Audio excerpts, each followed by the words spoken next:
Bien. Okay. Welcome, everyone. Thanks for such a fine turnout. I heard that there's another room that's full, and I'm amazed at the interest that you're expressing. J'espère que I hope vous allez prendre plaisir à ça autant. that you'll enjoy it as much as I enjoy speaking about it. Of course, I will be speaking to you about deep learning. The slides are in English, but I'll speak in French because the Collège de France, they translate all the lectures into several languages so that the largest number of people possible can read the slides. In actual fact, my slides were already in English and I didn't want to translate them. Alors, pendant ce premier cours, j'ai un petit peu modifié. In this first lecture, this morning I changed the agenda a bit. So, we'll have a lecture today with a brief introduction on deep learning to try to give the reasons why and the basic techniques for building multi-layer networks from an assembly of modules with some concrete examples.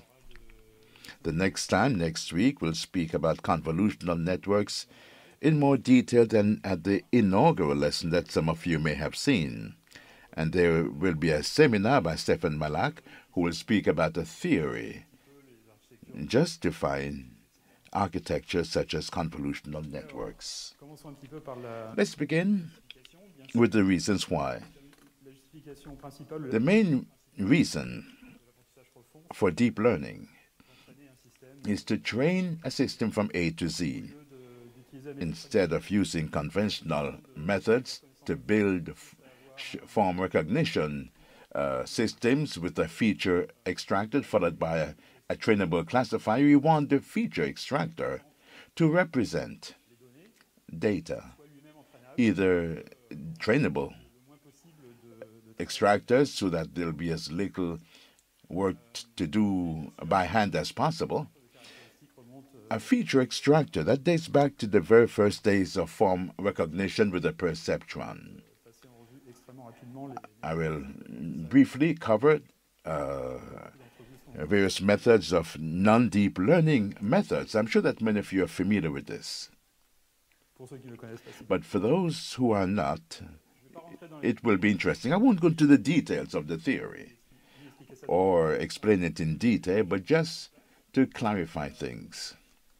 Here I wrote, une méthode d'apprentissage peut-être une des plus simples. One of the simplest learning method, which is a linear regression. Let us say that we have an input vector x with a representing the form to be classified. So this is supervised learning, of course. On va calculer une. We will calculate a linear combination of the inputs with a weight vector w. We calculate the scalar product of x and w transpose x, giving us a scalar which is a sort of score for one class or the other. If beyond a certain threshold, it's one class. If it's not, it's another class. This is the simplest function cost to minimize. If we have a given learning set, a learning set is a series of pairs, x and y, inputs and outputs. We minimize the cost function, which is the difference between the input produced by the system and what you desire. For a given sample, x, y, I being an index, an example, in the learning manifold, w is the parameter. This is the cost function. This is a quadratic cost. There's nothing simpler than that. This is the output of the system, and this is the desired output. So you just minimize this square. You can easily calculate the gradient of this cost function for one example with respect to the parameter.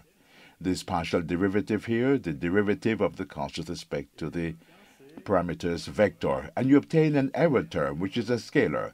The error between the desired output and the output produced by the system at a given point in time t, for a given example xi, yi, and you multiply it by the input.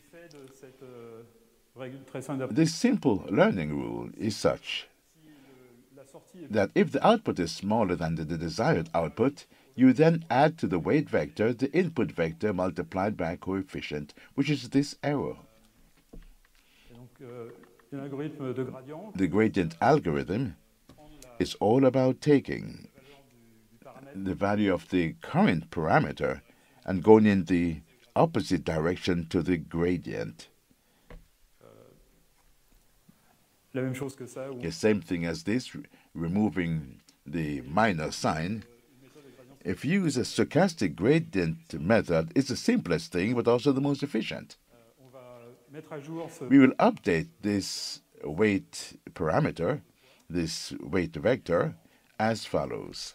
You take the weight vector at its current value, you subtract the gradient from the cost with respect to the parameter multiplied by a constant, giving us the new value for the parameters. And you do this for each example. This is a simple learning rule by error correction. The error is too small, you increase the weights in the corresponding input. If the input is too big, you reduce it. Quite the opposite. So you increase the weights for a negative entry. There's something magical. There are lots of theories on this, but I won't go into that. But a lot of people in France have been working on this problem. When you use this update rule for parameters, it's based on a single example. After updating the rules time and time again on many examples, you end up by minimizing the mean of this cost function on all the learning samples. This is what we call a stochastic gradient method, dating back to the first days of learning methods. They're also used in many systems that are not conventional learning systems, that we would call smart, intelligent machines. For example, what you find in modems, in the old acoustic modems that made the noise. In actual fact, the horrible noise you would hear with an acoustic modem, I'm sure that a lot of you heard those modems when you connected. Well, the acoustic methods, modems communicating via phone line. The horrible noise you hear is a learning sequence for the modem to adapt its internal parameters to correct defects on the telephone line. It's an adaptive filter, and the algorithm used is very similar to this one.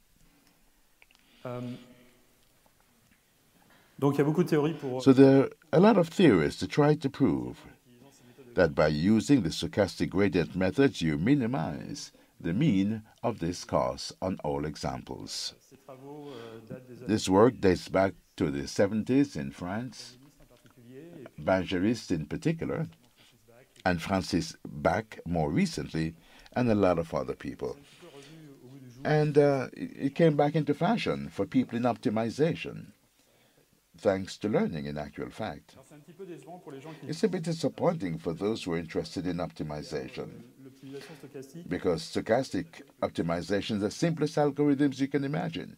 3 lines of code, and sophisticated algorithms can't beat it.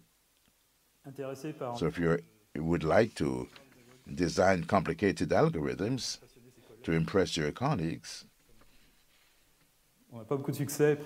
this really won't work in practice. There are very similar forms for this learning rule. There's a learning rule I spoke of in the inaugural lesson with the perceptron. It's very similar when you look at the update rule here. It's identical to the previous one. Let me show it to you again. This is y minus w transpose x, weighted by the weights. And here you have an f in front. This f is a threshold function, taking the value +1 if the argument is positive and -1 if it's negative. So this error here is binary, or ternary rather. In other words, if y and +1 and this f is plus 1, this error is 0. Or if it's minus 1 is 0. Or it could be plus 2, minus 2, plus 2, minus 2, 0. But it's exactly the same learning rule. So we can write the perceptron and a quadratic minimization in the same way. You just replace f with the identity function to minimize the quadratic cost. Here is another form of the same learning rule, logistic regression, a method that is very much used by statisticians and people who do machine learning. Now, the update rule is the same. You still have an f, but the f, instead of being a threshold function taking on the values minus 1 and plus 1, is a sigmoid function, hyperbolic tangent sigmoid function, going softly, let's say, between the values minus 1 and plus 1. So 3 simple learning algorithms that are not deep, using stochastic gradients, and they all have the same form. The only difference is the cost function they minimize. Here it's a bit more complicated to understand maybe. But the only difference is the nature of this function f. It's either a sigmoid, or it's a threshold function, or an identity.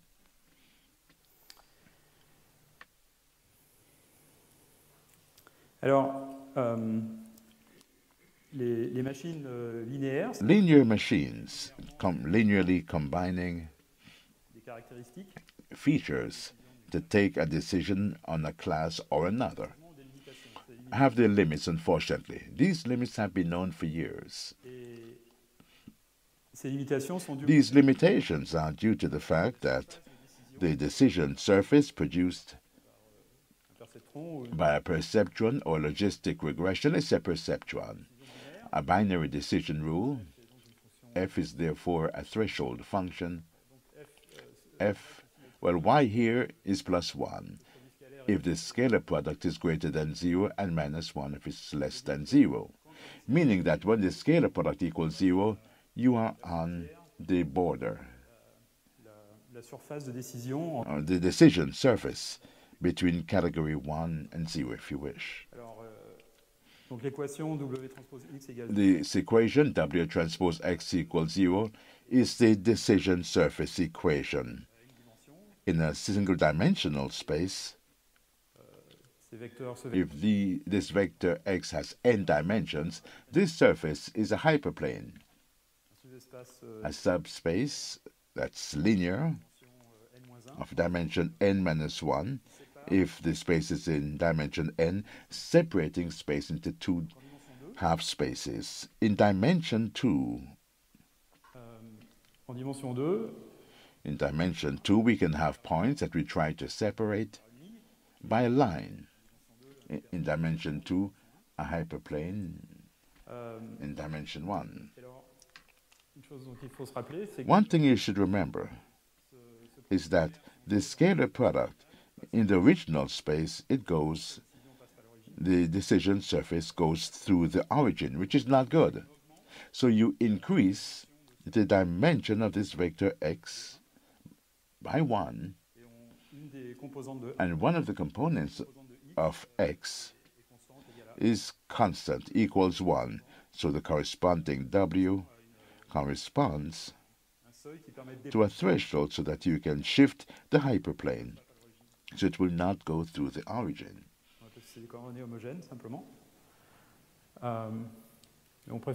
We prefer, though, not to show the threshold separately, because it's easier to deal with. With the parameter W increased by 1 dimension, the additional dimension being a bias, that gives us separation surfaces to separate these points, which move more or less everywhere, depending on the function W. Of course, there are sets of points that cannot be separated by a hyperplane. There are 2 examples here. These points, the blue points, are one category, the red ones are another category. You can't separate them with a hyperplane. Similarly here, the blue and red points cannot be separated by a line. In the 60s, people realized this rather quickly. And there was a theorem known as Cover's theorem by Tom Cover, a professor at Stanford. In 1966, he established that the probability that a particular sample of a set of p points in n dimension are linearly separable is very close to 1 when p is smaller than n and close to 0 if it's greater. If you have a vector of n dimensions, you have more than n points likelihood that the samples, a random sample, let's say, of these points will be linearly separable, and that the odds are extremely low.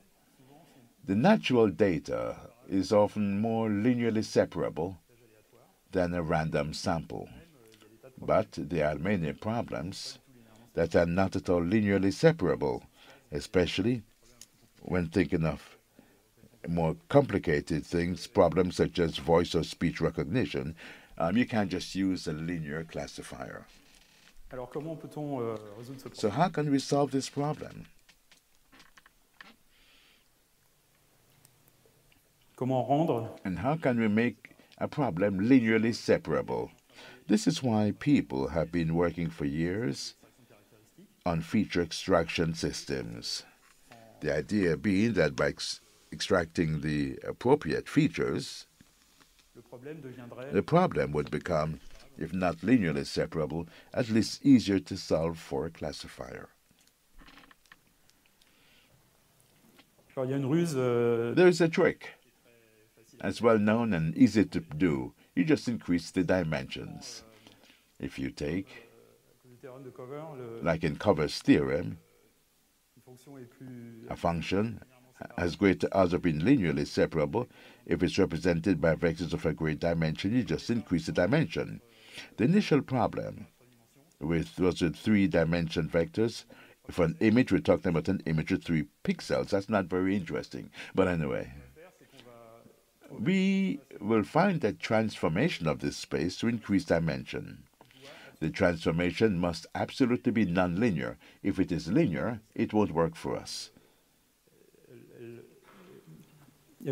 because it will just project the points into a high-dimensional space, but the points aligned in the original space will still be aligned in the destination space. So this transformation must absolutely be nonlinear.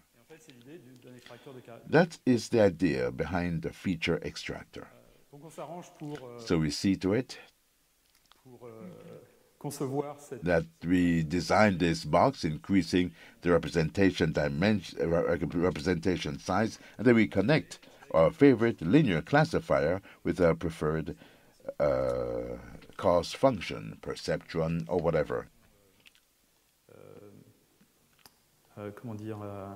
There are others too, like the hinge cost function. I can't even remember how to say that in French. The hinge cost function. So that's a very simple way to increase dimensions in a nonlinear fashion, and people thought of that years ago. And it's all about taking products or inputs. If you have 2 variables here, the output of this feature extractor, well, that's separate from the problem. You take the 2 original variables, their square and their product. If you take a linear combination of these variables now, the function you obtain, the decision surface you obtain, will be a conic section or quadratic. So depending on the parameters, it will be an ellipse, a parabola, or a hyperbola, making it more flexible. But there are still problems with this idea. You can't increase the degree too much, and it doesn't work in high dimensions. For example, if you take a very simple problem with handwritten digit recognition with images represented by a matrix with 16 by 16 pixels, you have 256 variables. Degree 2, if you take all the products of all variables, giving you 32,000. Degree 3, 2.8 million. Degree 4, 250 million. Soaring rapidly. pratique not very practical pour des problèmes de dimension relativement élevée, certainement. for problems in a relatively high dimension, and certainly not for images. Alors voilà une autre idée. Here's another idea. Instead of doing something that is Qui produit calcule un polynôme, for calculating a polynomial, why not represent space une collection de as a collection of regions and its basic functions used by the feature extractor be activated when the input point is at a specific region. If the input is a scalar, a single variable, you can put functions like these, small windows that are tiled, so that when x reaches a specific value, one of its outputs, here it will take on a high value, whereas the others will take on a relatively small value. Alors le problème de ça, naturellement, The problem with this is that here again, we are the victims of the fatality de la dimensionnalité qui fait of dimensionality. And therefore, if our variable has several dimensions to cover space with functions like these, that will cost us a fortune, a lot of blocks. donc ça marche pas avec So it doesn't work with more than just a few dimensions. There is a trick, though, that's a bit more clever. ces fonctions de base, It's all about why putting these basic functions, ces fenêtres qui restent these windows reacting to a given x everywhere, including at places we don't have any data in your learning set. So the natural idea is that you simply put ces bumps these bumps, aux these endroits small bumps at places where you have learning de techniques pour points. There are lots of techniques for positioning them. The simplest method is to put one of these bumps around each learning point. Now, if you have p learning samples, that gives you a feature vector with p dimensions. When you give one learning example, one function will be activated, taken on a high value, and all the others a small value, because they're not at the same place, and they're all quite narrow. c'est ça qu'on appelle les This is what we call the kernel-based method. méthodes à base de noyaux en français. C'est l'idée de So the idea is une colline to have a bump. This is the case here. It's a bump function. Bump function, but let's write it with a K for kernel. Cases is a given learning example, giving us a symmetrical function where you can reverse the two arguments. So if x and xk are close to each other, basically, that's what it tells us. It takes on a great value when they're close, or a small value if they're far apart. But it can be the opposite. The discriminant function will be a linear combination avec des poids with weights, de ces combination, therefore, of these bumps. Alors ça c'est amusant parce que ça nous donne Amusing, giving us an adjustable parameter per learning set. So if we make these bumps narrow enough, we can learn exactly without any error the entire learning set. But what we're interested in is obtaining a good performance in all the tests. But there are great maths that you can do around this qui ne concerne pas l'apprentissage profond. that are not linked to deep learning, but everything linked to support vector machines and so on. Donc on peut voir que les machines à vecteurs de support, So support vector machines des espèces d'architecture are sort of architectures in terms of the functional blocks, so to speak. A simple architecture, two levels. The first level compares the input vector with all the learning samples, or a good subset of learning examples when using a support vector machine. So each box gives you a resemblance score calculated using this K function. et ensuite il y a une combinaison linéaire. And then you have a linear combination. This may be viewed as a simple feature extractor from the function K, and then a linear problems. The thing that we need to invent a function K for each new problem. It's rare for a generic K function to work properly for general problems like image recognition. If you look at pixels and you just use the distance, between the images by calculating the difference between the pixels. That won't work well. But wonderful maths can be done around this. It was of great interest to the academic research communities in machine learning theories. The thing is that it's not because a theory is beautiful that means that the method works well, though. But there are interesting things about these methods. The idea in these methods is this. This is the key idea. Kernel-based machines are over-parameterized.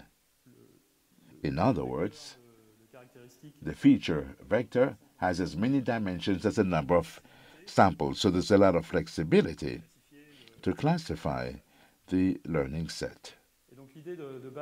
The basic idea behind these methods is to make the model flexible enough in a sufficiently high dimension for it to be flexible enough to learn properly with the learning set. And then you regularize, putting a penalty, that means on the nature of these weights, so as to make sure that the system gives the right performance on different sets, and to minimize the size of the system. A typical regularization of an SVM consists in a cost function so that the number of W's here that are non-zero is relatively small, giving you at the end a linear combination that's relatively sparse. A sparse combination, and with a small number of non-zero coefficients, giving you better guarantees on generalization. There are lots of theorems by Apney and others telling us that the error that the system will produce on examples that were not presented during learning will be better as compared to for the entire learning set, as the number of non-zero terms in W, and if they are small. So this is the vector support, so we call it a support vector machine. So this was a shallow learning as compared to deep learning, but I won't bother you about that. But just establish the foundations to see the relationship between these kernel-based methods that are very much used, even still today, and neural nets in particular. Alors, maintenant, si on passe au réseau neural le plus simple. The simplest neural net architecture is very simple. It's very similar. We have a first layer. We take the input vector, you calculate the scalar product of this input vector with a series of weight vectors. Each box can be viewed as a unit, calculating a weighted sum, putting the result through a sigmoid function, taking an elementary decision on the nature of the input. Each of these boxes takes a different elementary weight with decision with different weights, and then you combine them linearly. The difference with SVM and the like is that not only you take the weights that are the outputs here, linearly combining the outputs of these modules, but you also take the weights within these modules via the gradient centers. Let me explain how we do this. There's a generic method that I will explain later on. If you look at the architecture behind recognition systems used until the emergence of deep learning, let us say, for example, for speech or image recognition, it was all based on the same pipeline, let's say. In general, a fixed pre-treatment taking local patterns in time and space for sound and local for images, called MFCC, SIFT, or HOG. SIFT means shift invariant. Let's see, what's it again? Feature transform, got it. HOG, that's a histogram of oriented gradients, and MFCC, Mel scale, correlation coefficient. So these methods were developed over several decades, but they're fixed.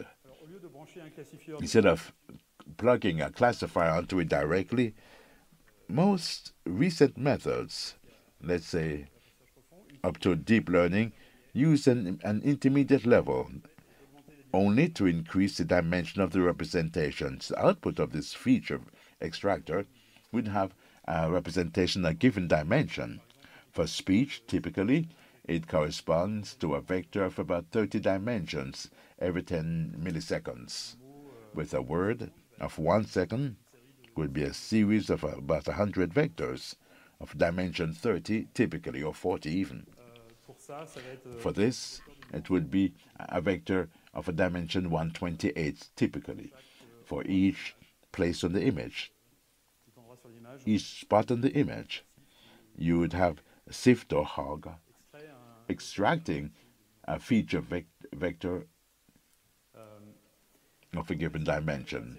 But these dimensions are not great enough for a good job of classifying. So the second step is a nonlinear transformation extending the dimension, transforming the vectors so that they are sparse. I'll use the word in English, meaning with a lot of zeros or small values and a relatively small number of significant values.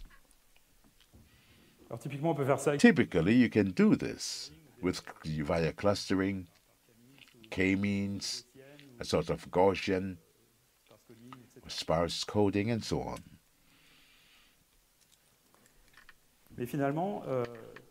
But basically, when you look at deep architectures, or when you look at the detail of architectures, it's very similar. Instead of the parameters of this architecture being produced by hand by engineers, the architecture basically is relatively similar. The idea of deep learning, of course, is all about stacking up modules, making each module trainable. I will begin with some of the reasons why it's a good idea. As I said before in the inaugural lecture, as a joke, these techniques of stacking work well because most natural data is compositional, if you can, so to speak. In other words, a full scene may first be viewed as a collection of local patterns, let's say edges that are turned. An assembly or a combination of oriented edges in a small region can give us patterns, forming a part of an object, let's say an eye, a mouth, or something. And by assembling these patterns at the next level, you can identify more complicated objects like a hand or a finger if the edges are arranged in a special way. As you go up further,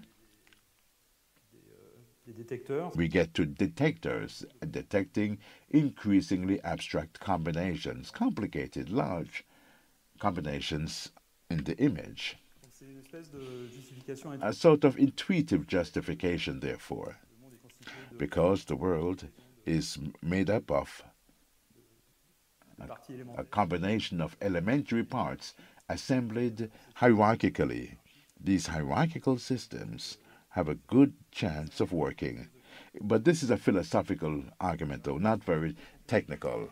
This type of compositionality exists not only in images, but for text and speech, with the components that are assembled together to form something more complicated, making the world understandable, leading to the joke, the world is compositional or else God exists. If the world were not What this means that if the world were not compositional, it would take a miracle to be able to understand the world. That was a joke made by Einstein as well. That some things are impossible to understand, but the world is understandable. If we are convinced about the need for several layers in the machine to do a good job, that allows us to move on. And now to examine the question regarding the function that each of these boxes should calculate. If they're trained, the learning algorithm must see to it that each box learns things that are useful for each other. The boxes at the bottom produce features or pattern detectors that are useful for the next layer, and so on, until we get to categories if we're working on categorization. The problem that raises for us is learning the right representation of the world. It's far more complicated than learning to classify. You need to learn to represent before classifying, representing at several levels too.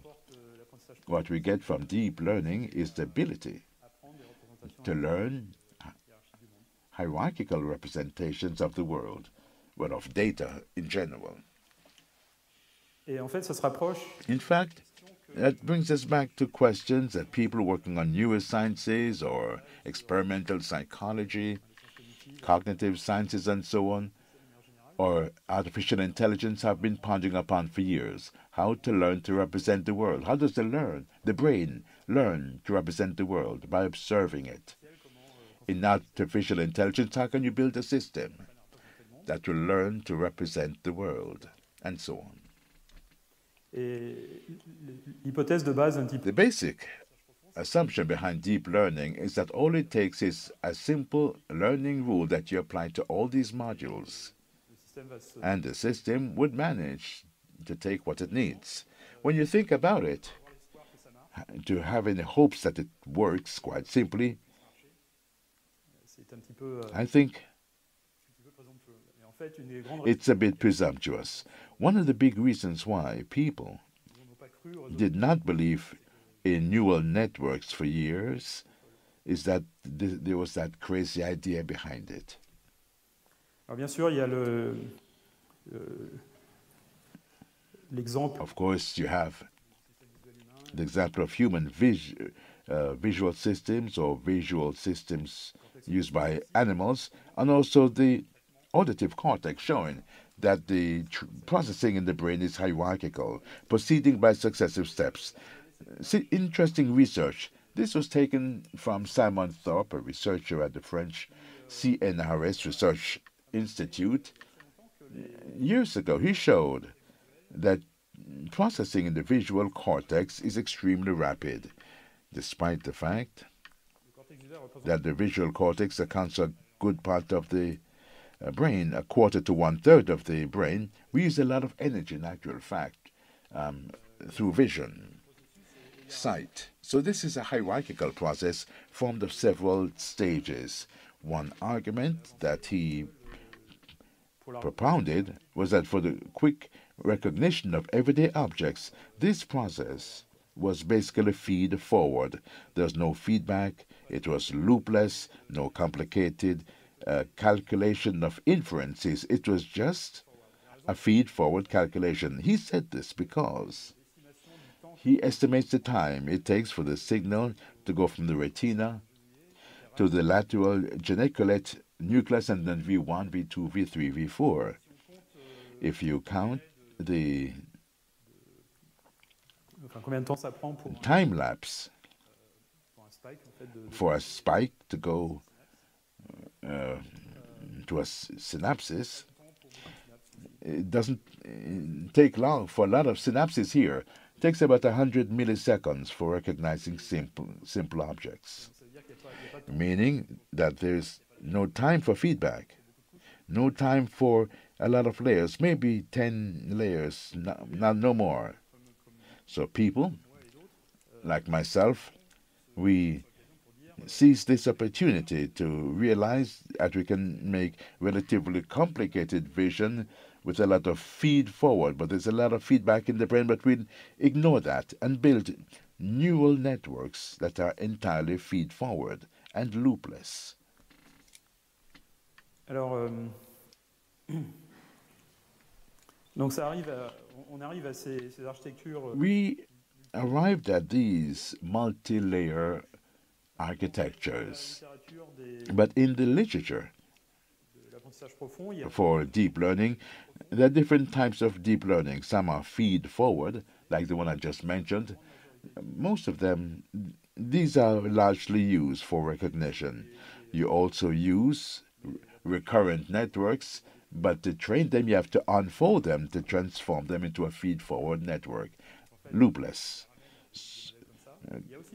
There are other models that we could call generative models, where the input is here, and the model doesn't calculate in this direction. It tries to find an output that can explain the input. That's what we call generative models, a bit like reverse models. Extremely slow, though, very much appreciated by people who like Bayesian methods, Bayesian generative models for calculating the probability of an output given the input, or using a Bayesian variant to calculate the probability of an input given the output and finding the output that can best reconstruct the input. But it's not efficient, and it's not used in the real world, but interesting conceptually. There's an old model and a more recent one using bidirectional connections for complicated reasons that I will come back to at the end of the lectures in a few weeks' time. In particular, deep Boltzmann machines or stacked autoencoders. For the time being, it's still a bit mysterious. We'll focus primarily on feed-forward networks and recurrent networks that are unfolded. So in a way, they're still feed-forward. I'll be talking about supervised learning, but they are unsupervised learning techniques, meaning that you don't have one image and a label. You just have images, and the system must find or discover the hidden structure of nature. The problem is not well defined. And one big problem with unsupervised learning is that we can't check if it works well. It's a bit arbitrary. I will speak about that only in the last two lectures in April. But there is a method that led to a new gain in interest, a mix of supervised and unsupervised learning, where you pre-train in an unsupervised way and then you fine-tune it in a fully supervised way. These methods that people worked on a lot between 2005 and 2010-11, a lot of work was done on these methods because until then, training databases were relatively small, so there was an advantage in training a machine in an unsupervised way before using the supervised database that was generally small, leading to an increase in performance with less errors if we did an unsupervised pre-training. But that was wiped out because we started to have very large databases, and the advantages of unsupervised learning decreased, and people moved away from research on that. It will come back. The reason why is that there are many problems that we cannot solve. We can't imagine solving apart from by using unsupervised learning. And I will come back to that at the end of the last two lectures.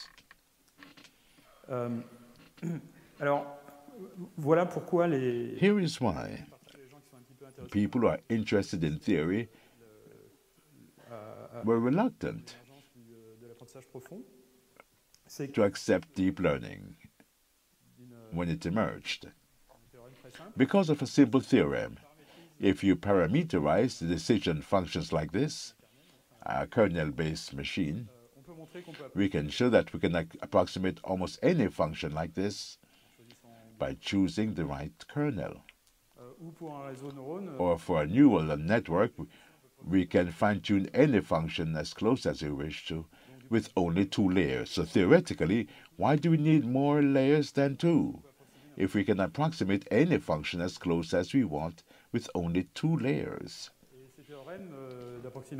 These theorems and approximation with 2 layers that dates back to the end of the 80s, based on more older findings even in mathematics. In a way, these machines are universal. Why bother imagining more complicated things? The reason is that these machines can approximate any function as close as we want to, but not necessarily efficiently. It's here, the P required here to approximate a particular function may very well be extremely slow. Extremely slow. To give you an idea, the escape function is supposed to compare 2 input vectors. Imagine that you want to do image recognition on pixels directly. It's a bad idea. But anyway, for this type of method anyway. So the K function measures the resemblance between 2 images by comparing the pixels, the sum of the squares of the various pixels, for example, or the differences between images considered as pixels. To do high-level recognition, you should be able to have a system where when you take a picture of this chair and you compare it with an image of this chair, the same chair turned a bit, the images will be very different in terms of pixels, which will all be different. The edges will be at different locations, and if you don't move the camera and you move the chair will not be the same place in the image. So the calculated difference in pixels would give you a great distance, although it's the same object. The problem then is that if you want a system that recognizes this type of chair in any position, against any background, any size, any direction, it will call for many, many examples to compare with. And to start to make the P soar, you'd also need examples of all chairs. There's no reason to believe that this prototype of a chair will work to recognize another type of chair. There are many different chairs. Many differences between animals, people, buildings, objects in general. So there's no reason or there's no hope that a method by comparison of prototypes can work at the level of a pixel. So this is a major argument.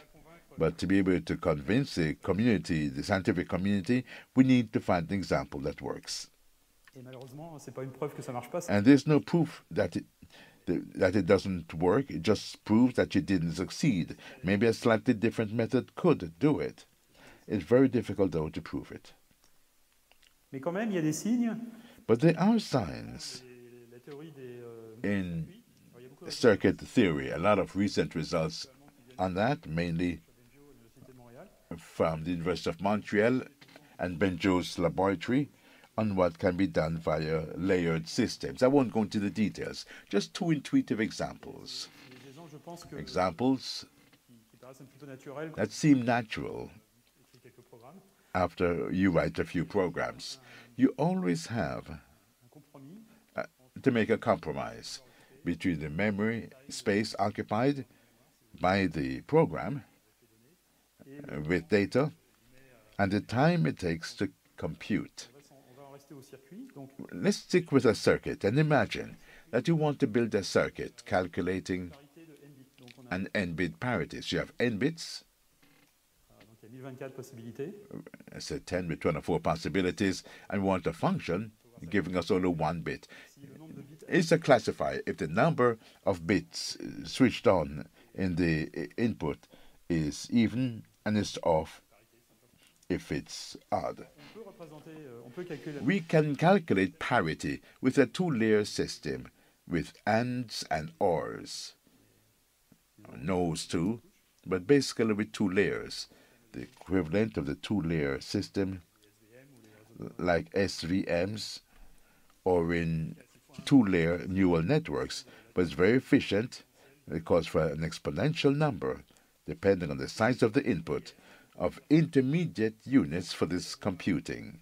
Whereas, if you have n layers, or log n layers in base 2, log in base 2, then it's linear. The complexity of the circuit is linear. The explanation is simple. You take 2 bits, you calculate the exclusive OR, telling you if the number of bits is even or odd for those 2 bits. You do that for all pairs of bits, and then you take the outputs and you combine them with exclusive ORs, giving us a tree of exclusive ORs. The number of layers is therefore 2 times the log and base 2 of the number of bits, 2 times because an exclusive OR takes 2 layers, and you have a result with a complexity that is linear in the circuit as compared to the number of input bits. It would be exponential if you insist on having 2 layers. Another example, if you have 2 figures represented by the binary sequences, and you want to calculate the sum of these 2 digits, you calculate the most significant bit of the sum. You can do it in 2 layers, but that would call for a very large circuit.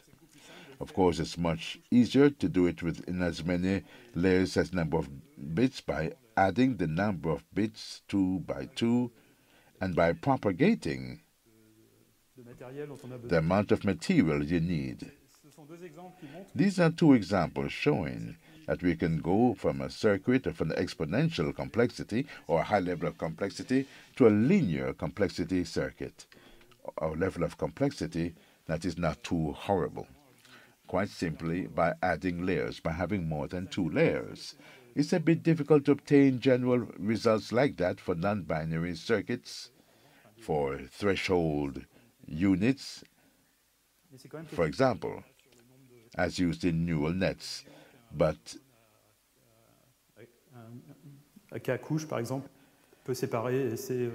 it is possible to separate within the neural networks. If you're accustomed to neural networks, kernel-based networks, this is just to show you that they're not deep. Basically, kernel-based methods have 2 layers. Another reason why people were reluctant to adopt deep learning methods is because it's a bit of a nightmare for a theoretician. Since the cost functions to optimize are non-convex, as we shall see, it's very difficult to give a proof of convergence or a proof of generalization bounds, as in general learning theory.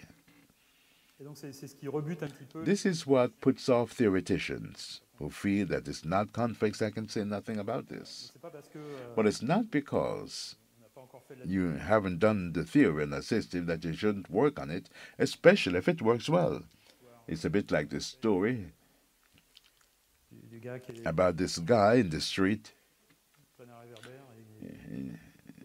with a light looking everywhere. Someone comes behind him and says, "What are you looking for?" He said, "I lost my keys." "Where did you lose your keys?" "Over there." "Why are you looking there?" "Because that's where the light is."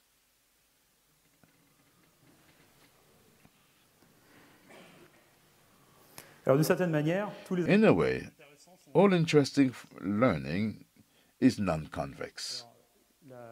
The notion of convexity, when you train a learning machine, it's minimizing a function with respect to the machine's parameters, in fact. If the function has a minimum threshold, and if it is convex, we can prove that a lot of algorithms will converge. But if it's not convex, in a way, given it several disconnected minima, it's even more complicated to show that it's working properly. But in a way, we can consider that human learning, if human learning minimizes a cost function, which is not at all for sure, human learning is not convex. If it were convex, the order in which we learn things wouldn't matter. We'd always reach the same minimum, regardless of the order in which we learn things. For example, we could learn Borel's theory before arithmetics. En fait, bon, il y a tout un tas In fact, there are de théories du développement many theories on cognitive development by Jean Piaget and the like, showing that we develop simple concepts from which we develop more complicated concepts. de stades de So développement. development phases and so on.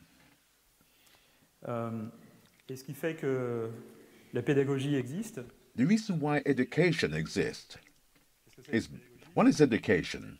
It's all about putting C'est entraînable trainable entities, students, pupils, dans une situation où, in a situation leur fonction de coût les where amène their cost function brings them to an interesting region, and then we complexify la tâche the task and leading them dans laquelle ils peuvent to a level where they can solve far more complicated problems than if they were left donc, to do things on their own. de certaine manière, So in a way, education, réflexion du fait où enfin, l'existence de la pédagogie est un or symptôme the existence of education, is a symptom of the fact that human or animal learning is not convex.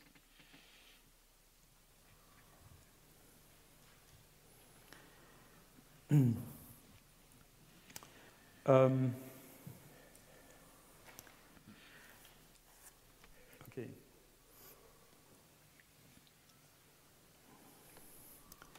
Alors je vais maintenant passer à Now, comment construire des how do we build a deep learning systems so that the features that they extract to learn are good? en fait ça pose des questions de It raises questions on the nature caractéristiques les bonnes. of the good features, the nature of a good feature.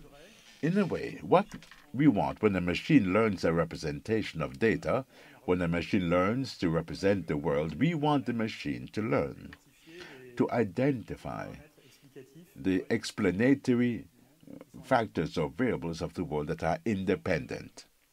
For example, un certain nombre de variables explicatives some explanatory variables of the world that can be well identified. For example, the position of an object. You can represent an object's position by 6 parameters of position and orientation. et ce qu'on voudrait c'est à partir We want, collection de données from a large set of data for a system, to find the explanatory parameters so that we can thereafter draw up a list of values of these explanatory features and maybe produce an image corresponding to that. et une représentation de la forme If I give you a representation of the shape of this chair, and if you have the parameters corresponding to its position and orientation, it can draw the chair. This is what synthèse d'image is done in computer image processing. c'est-à-dire à partir de But also the opposite. From data, we want to discover the explanatory features. In a way, this is what we all do des explications when you find explanations of the world, or physicists when they find a theory explaining the world. What are the explanatory features explaining the movement of the planets? Some expliquer mais qui will explain it, but will be complicated, and other simple explanations of the small number of parameters that will maybe better expect and better forecast. donc d'une certaine manière In a way, le travail que fait un algorithme d'apprentissage what a learning algorithm does is a bit the same as someone who develops a theory, but at making it simpler. Let me take an example. si je prends If I were to, si vous sortez well, if you were to take out your mobile phone and take a picture of the person beside you or of me, et je fais des grimaces and I make a face, I move my head or something, toutes les images d'ensemble all the images together, all the images that you capture of me, making a face, représentent un certain nombre de would represent a certain number of points plusieurs millions in a space with several million dimensions la photo que vous prenez. Donc si in the picture you take. vous avez un pari récent, je sais pas, 15, If you have a recent camera, 15 million pixels, it gives you a huge number of variables, 45 million variables. That's starting to be a lot. l'ensemble de tous les And all the images of my face at a given place, but making a face or turning my head, would form a surface in that space with 45 million dimensions. What's the dimension of that surface? Is that the surface flat, or is it what type of topology, and how many dimensions? Does anyone have an idea about how many dimensions we could have then? No? The number of pictures? No. I could take 10 billion pictures. The number of muscles in the face. The number of degree of freedom in the face, the number of muscles in the face. So the number of muscular fiber. Forget the ear and tongue. The muscles, the individual muscles I'm talking of. The degree of freedom of the face is limited by the number of muscles. About 50, no more. That means that in this space with 45 million dimensions, the surface formed by all the images of my face or anyone's face will be a surface with about 50 dimensions and no more. What would be interesting is to have a learning system that discovers. I can do two things. First of all, tell us if we're at a specific point, and if it's on that surface of all the examples of faces of a given person, or on the example of faces of another person for face recognition, and to know where you're on that surface so that you can know the expression or the position of the muscles, the position of the head in the picture. And in a way, what would be great would be for the system to automatically discover the surface's parameterization, so you can take a point on that surface and generate an image that would match it. This is what I mean by finding parameters that are independent and explanatory.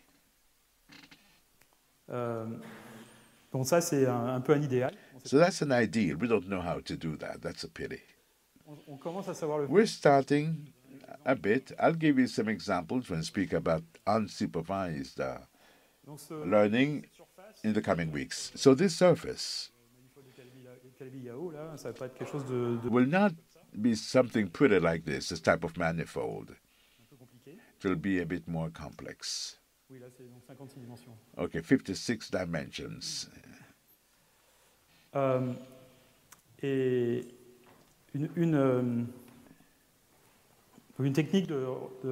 technique for extracting features that may help to isolate independent parameters would be the following.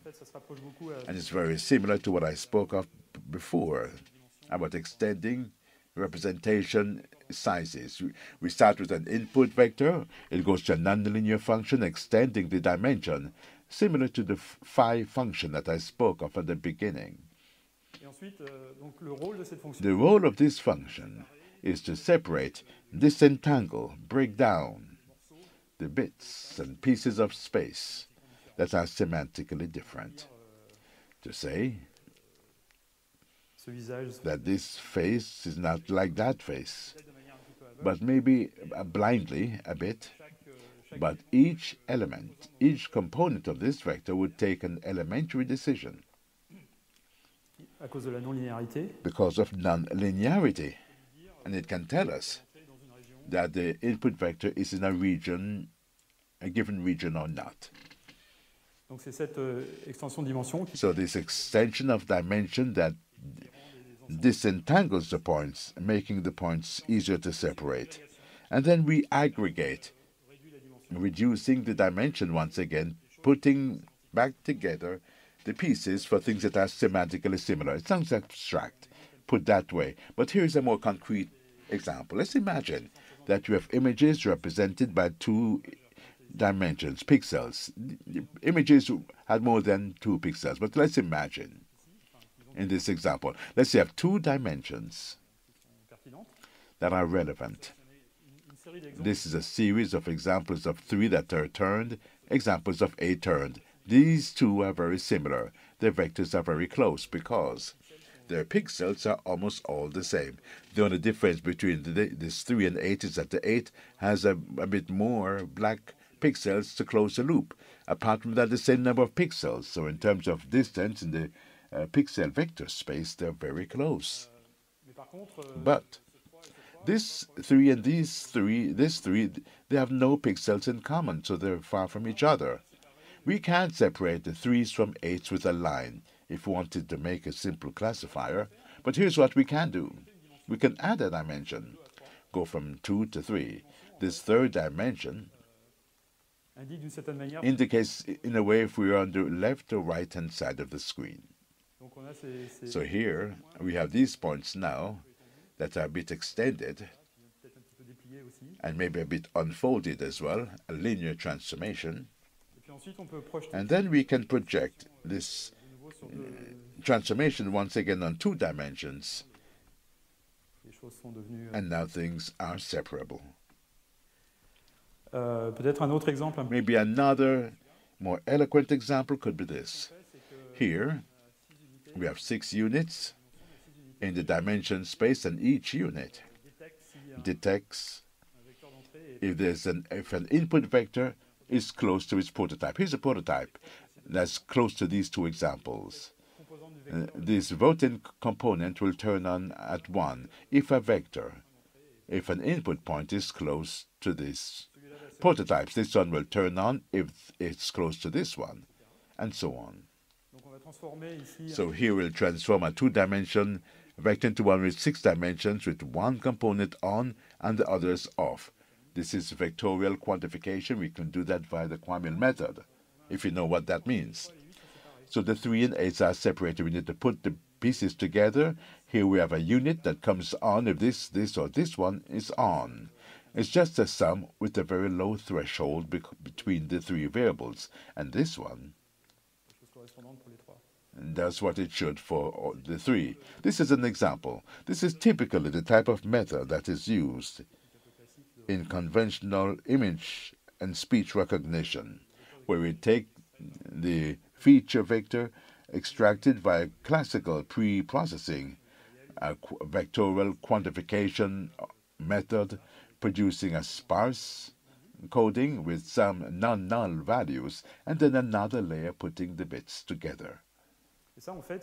This, in fact, is a relatively general architecture used in almost all deep networks. Conceptually, this is what deep networks use. You have a linear transformation, a matrix. We take a vector here, you multiply by a matrix, you obtain another one in a high dimension. You apply nonlinearity to each component then. And then that will give us an operation that reduces the dimension and puts the bits together. A bit like what I just described. You take this linear function and maybe this aggregation function. This is a basic module for a deep system, and you pile it up several times. You stack it up several times. And now, how do we train? This is getting down to the nitty-gritty with the backpropagation algorithm. Just to know, to find out how many people here understand well what backpropagation means. Okay, and how many people have used it with a... Okay. And gives them a good idea. Backpropagation. You train a deep system like this by gradient centers. The cost function will measure the distance, or let's say the error, between the output of the system and the desired output. The desired output, y, you have a cost function, and then another input that takes on the function in the neural net. Here we have a simple network with a cascade of modules, but it could be more complicated. The function of each module is SI for the module I, FI, taking the input and output of the previous module, and parameterized by W. Well, I say vector. It could be organized as a matrix or a filter or a tensor of any dimension. It's just a list of parameters.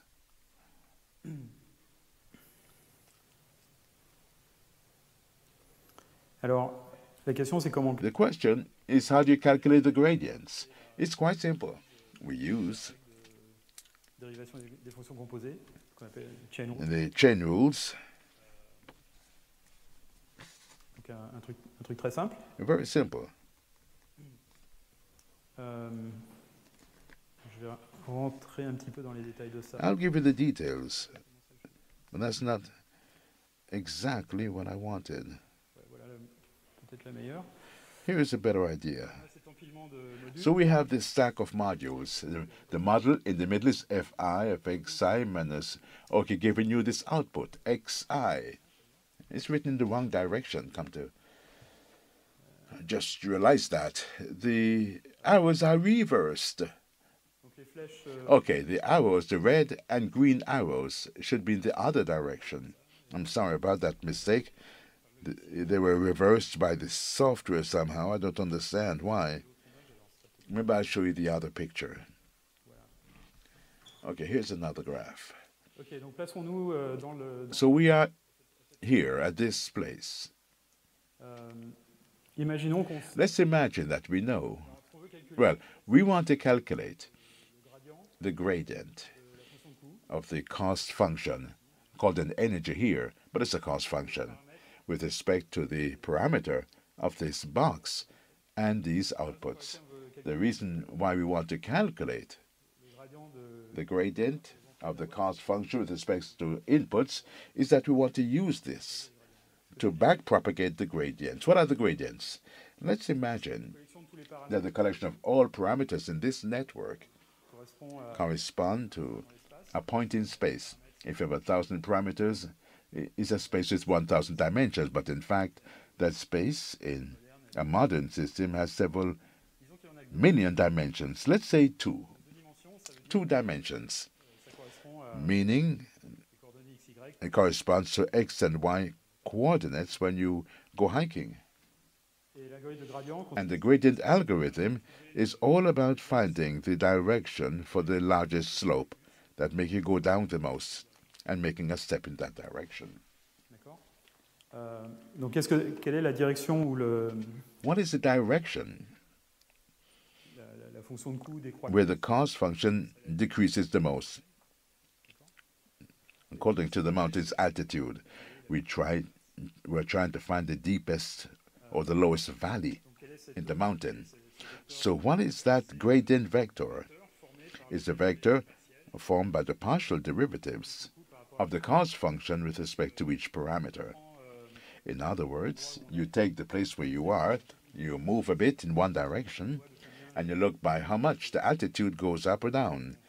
And when you look at the ratio between the increase in altitude and the movement, that gives you an idea about the slope in that direction. That's the partial derivative of the cost function in that direction. And then you go in a different direction, and you'll find the slope in that other direction.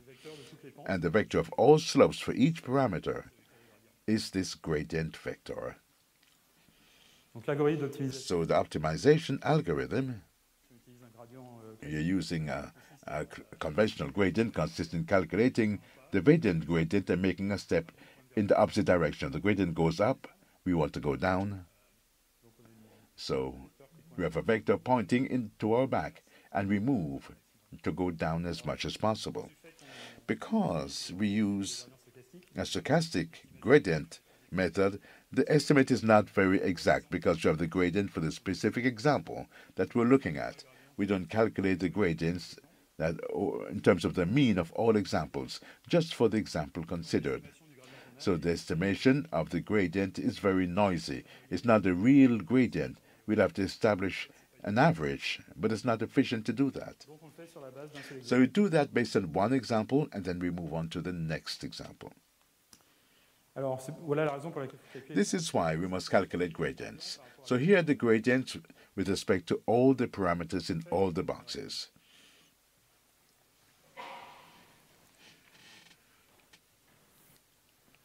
Je vais commencer par l'autre. En fait. I started with the other one, in fact. Donc, ceci est So this is a vector, a gradient vector, which is the vector of the gradients of the cost function with respect to the inputs of a given module. Donc, c'est de combien augmente So by how much it increases for each input of a specific module. Module I, we look at each input of I.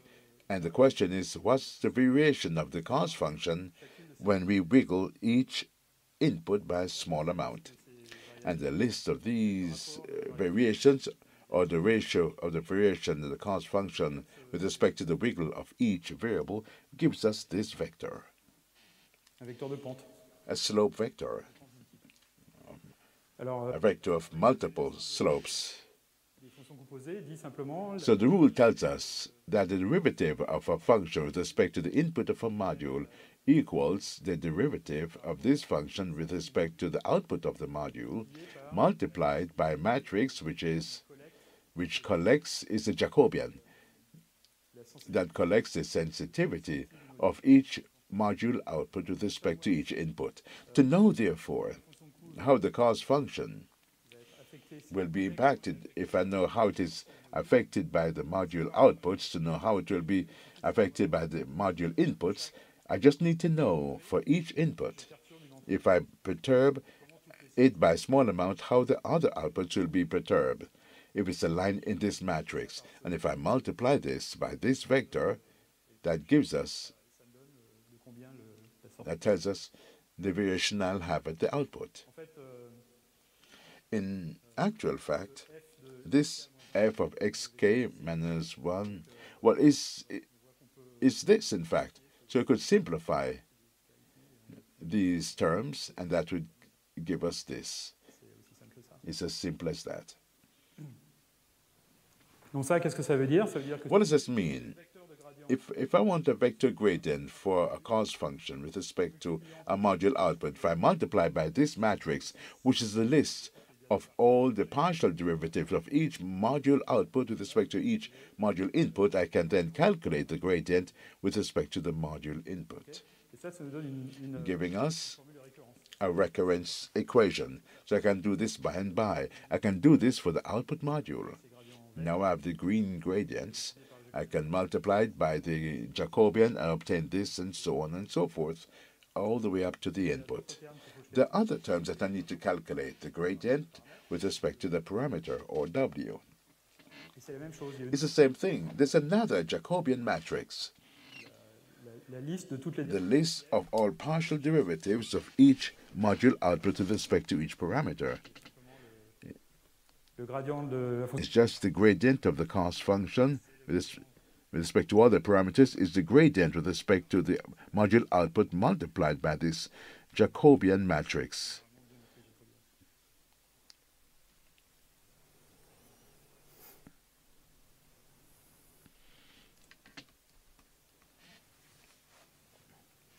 Donc c'est ça, la propagation, c'est juste So this is back propagation, just 2 or 3 equations qu'ils disent comment telling us pour chaque module, for each module, dit simplement pour well, telling us that for each module to calculate the gradient with respect to the input, if I have the gradient for the output, I just multiply it by the Jacobian matrix, and each module will be different. So the next step déterminer consists in determining comment faire ça pour chaque module. Et how to do this for each module. The way it's implemented is exactly what makes the flexibility of deep learning. il me surprend un peu, mais que It surprises, but a lot of people pas réalisé haven't realized that until recently. What I'm saying is that we can build un logiciel d'apprentissage profond a deep learning software quite simply en ayant une liste de by having a list of classes or objects, each representing a module of a given sort. entraînable. And the trainable machine is just a graph of these modules assembled, with all the mechanics to calculate the output depending on the input and calculating the gradients. So this is the simplest neural network you could imagine. Well, maybe not. You already have 3 layers, but after all, you take an input vector, you take a linear module, meaning a module that takes a vector and that multiplies by a matrix, producing another vector. It has a bias vector which is separated and does this operation. The output equals this, and you add a bias vector. In many software platforms, so deep learning is called a linear module. And then, well, here too, the arrows are reversed. I don't understand why. They're all supposed to point upwards. So here we will put a layer of non-linearity at a scalar. So this will be a module that takes each component in the input vector and transforms it non-linearly to produce the output components, treating each component independently, applying a linear function. Here, this is what we call a redo function, meaning rectified linear unit. A horrible acronym. It's quite simple, though. It's a half rectification. The output is 0 if the input is less than 0, and the output equals input if input is positive, or if a function is 0 when the argument is negative, and there's an identity if the argument is positive. It's a very simple linear function. It can't be differentiated everywhere, but at least it's continuous, which is fine for a start. So this is a very typical neural network. A linear, a ReLU, another linear, a ReLU. So two hidden layers, well, three layers, in fact, of adjustable parameters. And then we plug this into a cost function. Here it's square the distance. The arrows are reversed once again. I don't understand why. Here too. So all the arrows point upwards. They just calculate the Euclidean distance between the input and the desired output.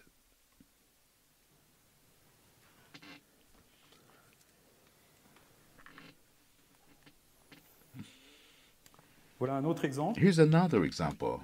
This is more typical of a two-layer network, an example of a code for creating these tools using Torch. Torch is a development tool for experimenting. It's used for R&D in deep learning. Used a lot by Facebook and DeepMind, Google's research division for artificial intelligence, and also by Twitter and lots of other companies. Does anyone here use Torch? Some of you. A few startups, including startups in Paris, use it. So it uses an interactive language that's quite simple, called Lua. It's a language like Python, but much more simple and faster, lighter. Especially it's faster, that's why it's used. The syntax is very easy to understand.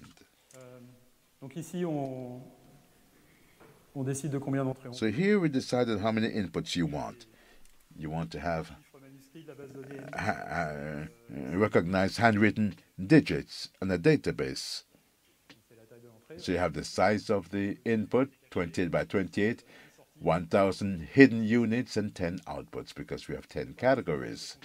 First of all, we create a network, which will create an instance of a class that is sequential. Sequential is just a sort of container so that you can stack modules on top of each other. Very simple. And we tell this container, add a linear module, the number of inputs, 20 by 28, number of hidden units, 1,000, number of outputs, 1,000, and then add ReLUs called the threshold in Torch, and then add a linear module and add logs of softmax. A strange one is the preferred one that you use as the output of a classification system. I'll come back to this. And then we put a cost module, which is NLL, meaning negative log likelihood. So the odds, the likelihood, well, minus the likelihood, let's say, of which you take the log. So this criterion, you decide that you want to maximize. Well, the system will give logs of values that are sort of probability logs. I want the likelihood to be as high as possible. So I'll say what is the right class, and I want the output to have the highest likelihood possible. Since they are normalized likelihood, you have to sum at 1. So I do that in log. I take the log of all these likelihoods, and I choose the probability, the likelihood I want, and it will push the others automatically because they'll be normalized. But I prefer to minimize instead of maximize, so I'll take minus the log. This is what you do here. It's an extremely simple function. After which we take a training set, a desired output vector, just zeros with a 1 at the place that you want, and you calculate the output and the cost function. So we can do learning that once again. For learning, here's what you need to do. You cancel the gradients that were accumulated before. And then we'll calculate this grad output by calling a function which does this backpropagation in the network. This is just backpropagation in the cost module. And then you have backpropagation in the entire network, taking an argument at the input that we had before, and the gradient of costs with respect to network output, which we obtained with this. So this gives us the backprop, and here and there. Alors, donc là, c'est un morceau significatif. So it's a significant portion of a training phase. I didn't give the instructions for updating these rules, but it depends on the optimization algorithm you want to use. This calculates the gradient with respect to the parameters, and then it can be plugged into optimization modules for other things to be done. But there are many different possible modules. Generally, they are pre-implemented in systems for developing deep learning, and they can be assembled to each other to build complicated modules. For example, you have a linear module we spoke of, the ReLU module, which is just scalar functions that transform non-linearly each component of a vector. And you have many functions like this to calculate logs, exponentials, sines, any functions, and all the elements of a vector. A function that can duplicate an input, giving us a branch, adding values, calculating the max of values or values in 2 vectors, and log softmax, which I'll be explaining in just a few moments. So when you build a network,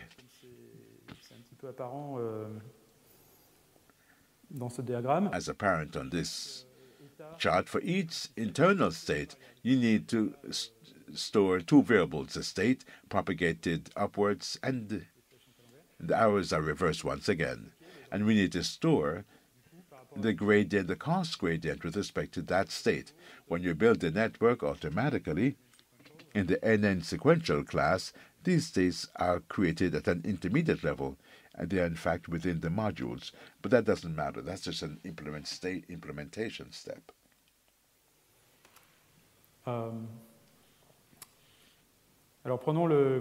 Let's take the linear module. And how do we backpropagate in a linear module? The output is the product. For backpropagation, the gradient of the cost with respect to input equals the cost gradient with respect to output multiplied by a derivative matrix of each input versus each output. So this is exactly the weight matrix, in fact, to differentiate a linear function. If we differentiate it with respect to x, you obtain w, period. It's no different from differentiating a scalar function. It's just a linear function. What we obtain is that the gradient of the cost with respect to the input of a linear module equals the cost gradient with respect to the output of the module multiplied by the matrix. A vector gradient is a line vector. If we want it to be a column, it has to be transposed. So it's better or more natural to represent it this way. Gradient of the cost with respect to the entry of a module transposed, now with the columns, equals the gradient with respect to the output, a column vector multiplied by the matrix transpose. I just transpose the two terms here, nothing more. We can also calculate the gradients with respect to weights. The gradient of the cost function with respect to a given weight, ij, in the weight matrix equals the product of the input j by the gradient I. Once again, this is quite simple, with a derivation of linear functions, which you can write in a compact way this way. So the matrix, a gradient matrix, or matrix of the cost function with respect to the weight matrix, the same weight as the matrix, equals this, multiplied by the transpose of the input. So this is an external product. The product of a column vector by a line gives you a matrix which has the same size as the weight matrix. Very simple indeed. If we have a nonlinear function that's individual for one point, it's also very simple. You have an input, you apply a nonlinear function f, and you obtain an output for the derivative. If you have the gradient with respect to the output, you multiply by the derivative of this function at x in, giving us the derivative with respect to the input. And you multiply it by the output gradient, and that's it. So Euclidean distance module that can be used for cost functions, but also within a network. So the module here has two inputs, x in and y, and one output which is a scalar, a Euclidean distance between both. So the difference between the two vectors, you take the norm squared and you divide by 2. And if you have a gradient here, you just multiply by x minus y to obtain the gradient here, or multiply this here to obtain this gradient. These are opposite signs.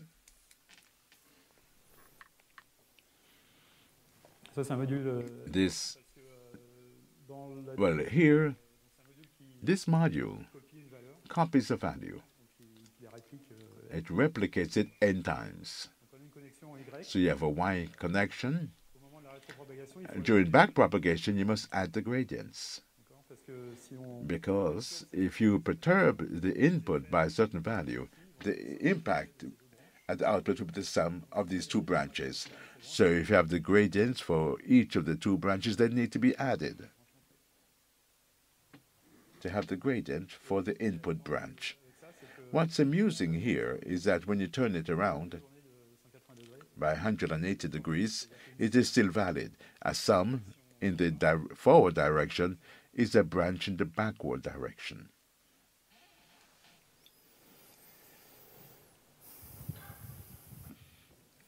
A switch, a discrete module. You may think that it's not very simple to propagate gradients in a discrete module, but it is possible. In this example, we have 4 inputs that may be vectors or scalars, it doesn't matter.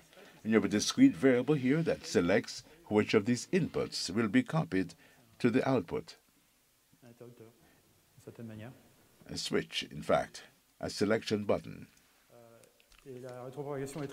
Retropropagation is quite simple. If you have a value, a gradient value here, back propagation, you have a copy of the input, and you put the others at 0. You have a copy of the input that was activated, enabled during the forward propagation, and you put all the other inputs at 0. It's very simple. Something a bit more complicated. This is very much used for classification. This is an essential module that's used almost everywhere as the last module in the network. This is what you call softmax. It should really be called softargmax, but softmax, the name has stayed. No way to change it. So this module transforms a series of scores into a sort of discrete probability distribution, a series of positive numbers that sum to 1. And it's very easy using a Bosman distribution. Each output k equals the exponential of a constant multiplied by the corresponding input. So the constant beta here may be positive, negative, big, small, and so on, divided by the sum of all the exponentials, beta. Okay. It's a bit obvious that the sum for all the k's in this term equals 1. So yk equals 1, sums to 1. You sum on k at the top, same thing at the bottom. All the values are positive, exponential, and positive. This is a method for transforming scores into a sort of probability distribution. This is used in logistic regression, for example. How do you use this for classification? We have a neural network or a trainable machine. You put a softmax, giving you a series of scores or numbers from 0 to 1, summing to 1, that we can interpret as a probability. During training, you tell the machine that this machine is of class 3. So make this probability as high as possible, as the principle of the maximum likelihood, learning by maximum likelihood. So we'll try to train the network so that the number that comes out here for class 3 is as high as possible. But we don't like to maximize things. We prefer to minimize. And it's not good to maximize things that are limited between 0 and 1. It's better to minimize things that can take any value. So you'll take minus the log of this. And this is what we minimize. So a negative log likelihood. That's the name of the module in Torch. We realize that this is silly. We're calculating the exponential and then we take a log. All of that will cancel out. That's silly. So it's best to put the log before the switch and have a module called minus log softmax. What it does is that it calculates the log of a softmax for each value. So the output, yk, of a log softmax is equal to this. The input k minus input k plus 1 and beta log the sum of the exponential beta of all the inputs. This is the log of the normalization term we have here. Because softmax is a ratio. When you take the log and divide it by beta, exponential goes, beta goes, you obtain xk, and you obtain minus this, minus the log of this. Because the ratio, the log of the ratio is the difference of logs. So you have the log of this minus the log of that. And then you take minus all of this. You have minus the log of this plus the log of that. And here you have it. And this is minus log softmax. How do you implement the module minus log softmax? These two modules, an identity module in a way that just copies inputs and outputs, and another one that calculates the log in the normalization term, and that is propagated. Log softmax is like this. There are 3 inputs, 3 outputs. Here, each output equals xk minus 1 and beta log. I didn't put minus log softmax here. It's just softmax.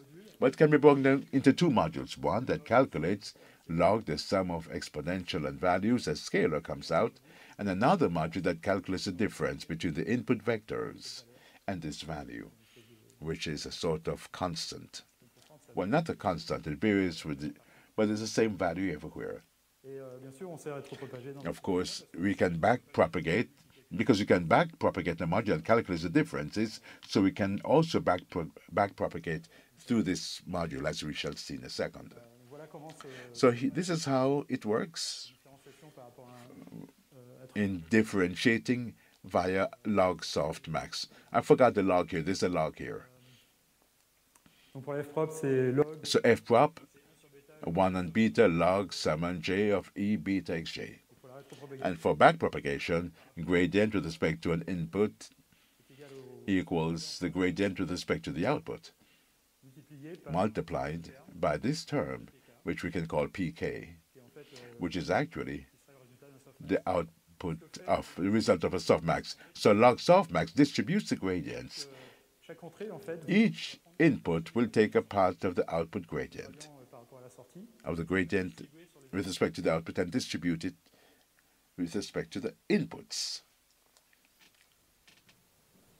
And the sum of coefficients of this distribution is 1, because the sum of all of this with respect to k is 1. Okay, any questions?